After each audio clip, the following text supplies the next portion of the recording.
নমস্কাৰ সকলোকে মই আজি যাবলৈ ওলালো মেঘালয়া আৰু মেঘালয়াত থকা সেভেন সিষ্টাৰ ৱাটাৰফল চাবলৈ আৰু আপোনালোকে জানে মোৰ ঘৰ বিলাসীপাৰা অন্তৰ্গত হেলাগাৰী গাঁৱত আৰু মোৰ হেলাগাৰী গাঁৱৰ পৰা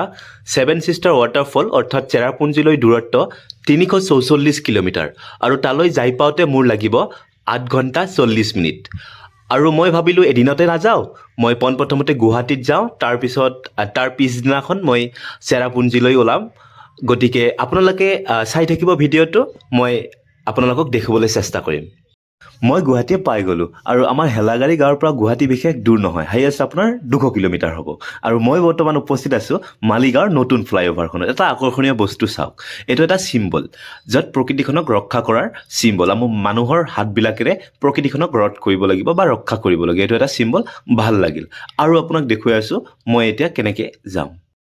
আজি মই এটা মোৰ মনৰ কথা আপোনালোকৰ আগত প্ৰকাশ কৰিম মনৰ কথাটো হ'ল মই বাইকেদি দূৰ দূৰণি ঘূৰি বহুত ভাল পাওঁ আৰু য'ত মই ঘূৰিব বিচাৰোঁ সেই ঠাইবিলাক হ'ব লাগিব পাহাৰীয়া ঠাই ডাঙৰ পাহাৰ দূৰ দূৰণি বৰফৰ ঠাই মই বহুত ভাল পাওঁ মোৰ মনে বহুত শান্তি পায় গতিকে মই সেইবিলাক ঠাইতেই যাব বিচাৰোঁ আগন্তুক দিনতো যাব বিচাৰিম গতিকে চাই থাকিব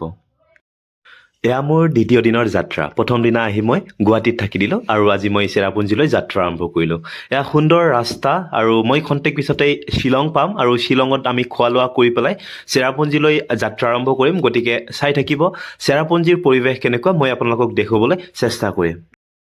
এয়া ফাইনেলি মই শ্বিলং আহি পালোঁ আৰু ইয়াৰ সৌন্দৰ্যতা পৰিৱেশ মই আপোনালোকক দেখুৱাবলৈ চেষ্টা কৰিছোঁ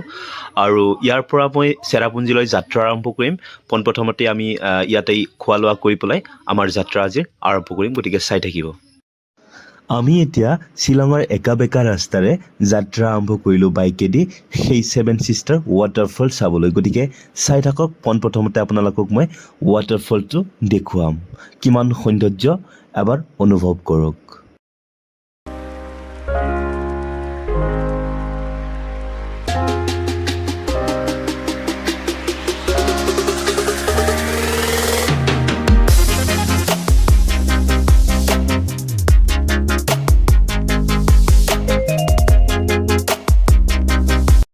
বন্ধুসকল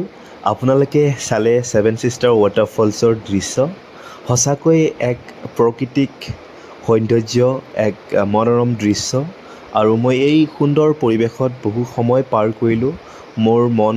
ভৰি গৈছে আৰু খন্তেক পিছতে মই ঘৰলৈ বুলি যাত্ৰা আৰম্ভ কৰিম মই আপোনালোককো ধন্যবাদ জ্ঞাপন কৰিছোঁ ভিডিঅ'টো চোৱাৰ বাবে আৰু মই যাতে এতিয়া ভালকৈ ঘৰত উভতি যাব পাৰোঁ তাৰ বাবেও ভগৱানক প্ৰাৰ্থনা কৰিছোঁ যিহেতু মই বাইকেদি ইমান দূৰলৈ আহিছোঁ এতিয়া ভালকৈ যাতে যাব পাৰোঁ গতিকে সকলোকে ধন্যবাদ জনাই